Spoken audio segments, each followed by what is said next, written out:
Yang kebutuhan ketiga, menyimak dari teori Abraham Maslow. Apa nih, kebutuhan apa nih? Yang jomblo-jomblo nih, yang lainnya bisa bantu. Kebutuhan yang ketiga dari Abraham Maslow untuk apa nih? Iya, Mbak Prima paling cepet nih. Itu cinta kasih sayang. Mbak Ana jomblo nggak sih? Salah ya. Yang jomblo tadi Mbak Prima, terus Mbak Siti Fajria, terus abis itu iya. Oh jomblo. Jomblo di Taiwan tapi nggak jomblo di Indonesia, yo. Jangan-jangan bahaya nih. Ya, yang ketiga itu adalah, jadi kita ini ya, ini ulang lagi ya. Jadi ngosip. Iya. Anu namanya kita saya jomblo di dua negara. Siapa jomblo di satu negara doang? Ayo, aku. Kita grup anu single happy aja kali ya. Single happy. Aduh ya ampun. Jadi curcol colongan malam-malam nih, malam Jumat. Kita lanjut ya. Jadi teori Abraham Maslow ini adalah teori yang sangat terkenal sekali untuk teori kebutuhan. Gampang ya tadi, maksudnya untuk teori kebutuhan sendiri, eh, saya jelaskan secara gampang ya. Ketika kita sudah terpenuhi semua, jadi ketika orang kita misalkan kita merasa semua terpenuhi gitu ya, semuanya makan, minum, sandang, pangan, terus biasanya apa sih yang diinginkan lagi adalah pengakuan gitu ya.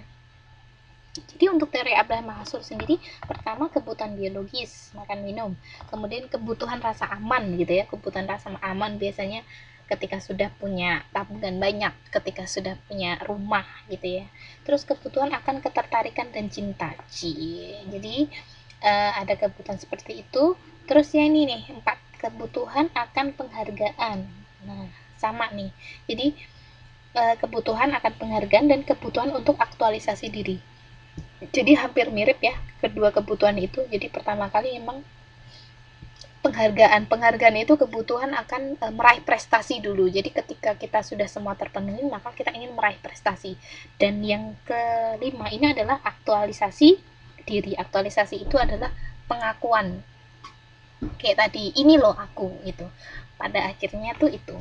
Terus ada lagi teorinya ini nih, ada David McClelland gitu ya. Jadi dia langsung nih ada kebutuhan berprestasi, kebutuhan kasih sayang, kebutuhan untuk berkuasa gitu ya. Kan nggak jauh-jauh ya, hampir mirip ya.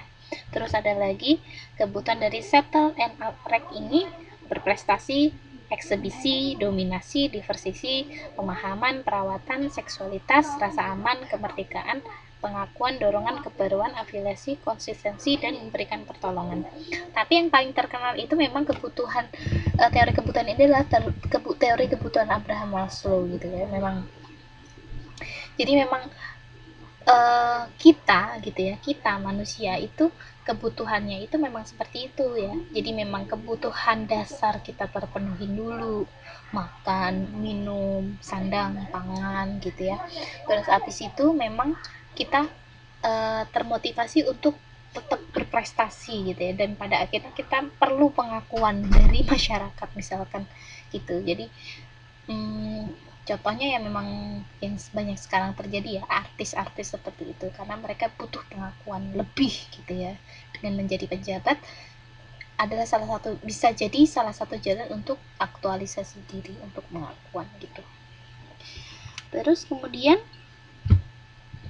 kita lanjut. Nah ini masih di psikososial ya. Jadi ada aspek psikososial secara demografis. Kita melihat bahwa yang pertama ini adalah dorongan kebutuhan. Jadi ada dorongan sebuah kebutuhan gitu ya. Kebutuhan untuk tetap bertahan hidup, untuk memelihara atau memiliki. Terus kemudian ada lagi untuk arahan dalam diri gitu. Jadi ada pengalaman, ada secara sosial dan ego. Terus kemudian ada arahan dari luar gitu ya. Ketika arahan dari luar itu adalah keinginan untuk berprestasi dan berkompetisi.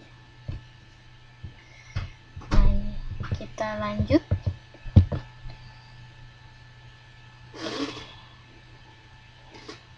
Nah, jadi kebutuhan khalayak atau kebutuhan secara luas kepada masyarakat itu sangat penting gitu ya. Jadi kita harus tahu gitu ya kebutuhan. Jadi kita mengidentifikasi, mengetahui kebutuhan khalayak itu sangat-sangat penting. Karena apa? Karena khalayak itu kita melihatnya kan secara luas ya. Jadi bukan individu atau mungkin kita melihatnya hanya secara sendiri-sendiri, misal secara internal atau eksternal gitu ya. Karena khalayak itu luas, yang pasti banyak dan tidak terprediksi gitu ya. Jadi memang ketika kita tahu kebutuhan mereka, ketika tahu kebutuhan dan bisa identifikasi khalayak itu, maka gunanya apa? Untuk menentukan strategi komunikasi, untuk tahu isi pesan, untuk taktik komunikasi yang tepat, supaya apa?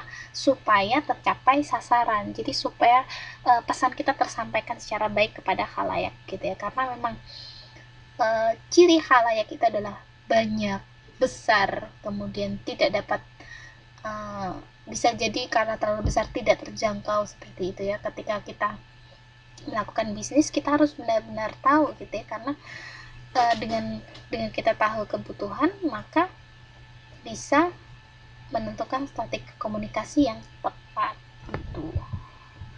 Sampai sini ada yang mau ditanyakan? Sepertinya slide kita sudah habis nih. Kita ulang ya, atau bahas dulu? Kita ulang dulu ya, bentar ya, sedikit ya, karena ini sudah habis nih. Teng. Ulangi lagi ya, kita ulang ya, mulai dari awal ya. Jadi kita tadi membahas tentang fungsi-fungsi gitu ya. Kita cepet ini ya, gila. Kita coba bahas cepat. Bentar. Kita ulangin lagi ya. Jadi supaya ini. Jadi pertama karena kita membahas tentang fungsi gitu ya. Fungsi komunikasi internal eksternal gitu ya. Jadi tadi fungsi-fungsi komunikasi ada apa aja nih? Satu, fungsi informal, fungsi yang terkait dengan data, dengan informasi. Jadi fungsinya ada fungsi informatif ya. Informatif yang paling kita ingat itu adalah mengenai data gitu ya. Jadi informatif mengenai data gitu ya. Jadi bagaimana gitu ya, bagaimana caranya supaya kita gitu ya, aktivitas komunikasi yang kita lakukan itu memberikan informasi gitu. Yang kedua, fungsi secara apa tadi?